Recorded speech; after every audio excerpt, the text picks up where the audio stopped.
ბატონო მიხეილ, სერიოზული თანხებია მიწერილი კოსმეტიკურ პროცედურებზე, თითქმის 700,000 ლარი. ასევე ქალაქ ინსბრუკში გასახდომი ცენტრის ხარჯები, სადაც გიგი უგულავას ყოფნაც არის დაფინანსებული. აი სრული სიცრუე, მაგ მოკითხეთ ივანიშვილს და ხო შორის იგივე მოუყვა BBC-ს.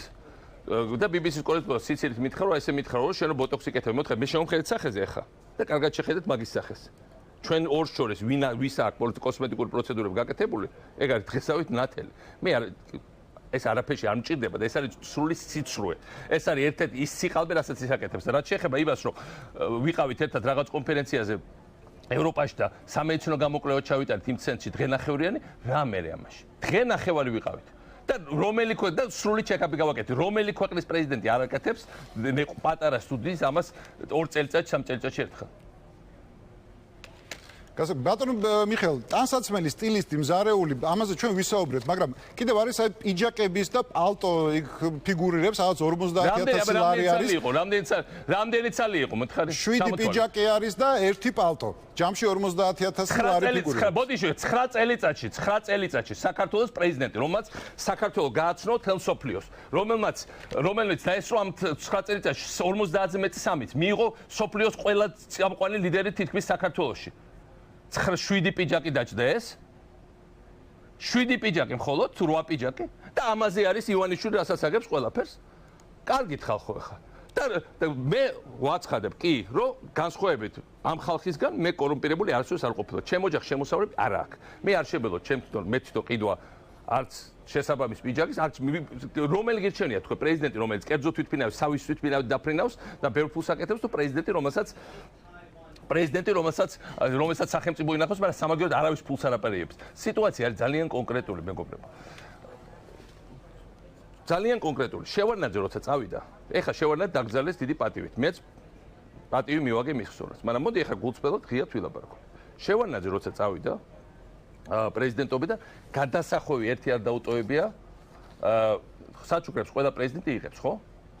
მე გადმომცეს მინიმუმ 15-20 მილიონი დოლარი ღირს ის უძველესი ქართული ბიბლია. ასეთი მაგდონის ქართული ხელნაწერი არავის არ. გადმომცეს. ცალკე კერძო ოთახ მითხრეს რომ შენ გაძლევთ პირადად არავის არანაირი პრესა იქ არ ყოფილა, არცად არ ყოფილა ამას გაცხადება. უცხოური სამეფო ოჯახის წარმომადგენლებმა. ეს ბიბლია ჩამოვიტანე და საზეიმოდ გადავეცი ხელნაწერების მუზეუმს. ეს რამდენიმე ძალიან ბევრი მილიონი ღირს ერთი.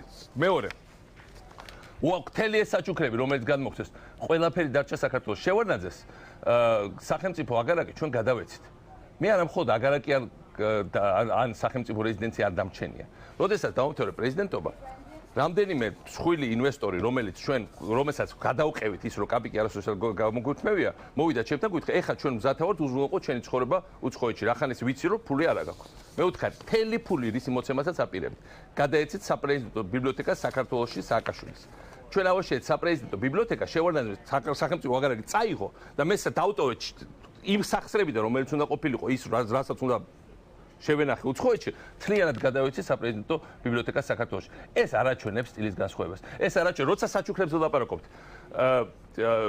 შეიხ ნახაიანმა ჩემმა მეგობარმა არაბთა ემირატებიდან 20,000 პალმის ხე მაჩუქა დაბადების დღეს ეხლა როგორ ფიქრობთ თვალი რო ჩაემპუჭრნებია ამ პალმის ხის ნაცვლად თვითფრინავს არ მაჩუქებდა რამე იქ დიდ ვილას არ მაჩუქებდა სამდე კარგ ადგილზე აღარ ვლაპარაკობ სხვა ძვირფას საჩუქრებს მაგრამ ძალიან კარგად იცოდნენ ჩემი გემოვნებები და ჩემი მისწრაფება რომ ჩემთვის მე არაფერი არ მინდა ყველაფერი რაც იყო ყველაფერი გადავეცით საქართველოს ეს პალმის ხეები არის ეხა იმ კურორტებზე სადაც ეს ტურისტები დადიან მათ შორის ნაწილი არის ანაკლიაში ნაწილი ვიყიდეთ და ნაწილი ესენია სადაც ძალიან მიხარია რომ რაღაც ფესტივალი იმართება ეს ყველაფერი გადაეცა საქართველოს ეს არის განსხვავება რომ მე ჩემსა და ივანიშვილს შორის ივანიშვილი არის კაცი რომელიც მოვიდა ვითომ ფილანტროპის იმით მაგრამ სანამ მე ვიყავი ვახარჯებდი ფულს საქართველოს კაპიკი არ დაუხარჯია მას შემდეგ რაც მოვიდა საქართველოს მართვაში სამაგიეროდ მთელი გადაზიდვები, აი ერთი დეპუტატი რო ცნებოდა რომ გადაზიდვებში დავრჩენილ ვის მიასუნებდა მაგ საწოდავს იმ გადაზიდვებში. თლიანად არის უჩა და ეს არ არის ზღაპრები, ეს არის მისი დეიდაშვილი საყვარელი უჩა. ესე იგი 100 მილიონი შემოდის ამ უჩას. ჰესები, რომელსაც მთელი ენერგეტიკული პროექტები, რომელიც ჩვენი მოყოლია, შეგნებულად რამდენიმე გააკოტრეს და შეიძინა ივანიშვილის კერძო ფონდმა, ესე იგი ივანიშვილი თითოეულ ხეზზე გააკეთებს მინიმუმ 50-100 მილიონს, ეს მეორე.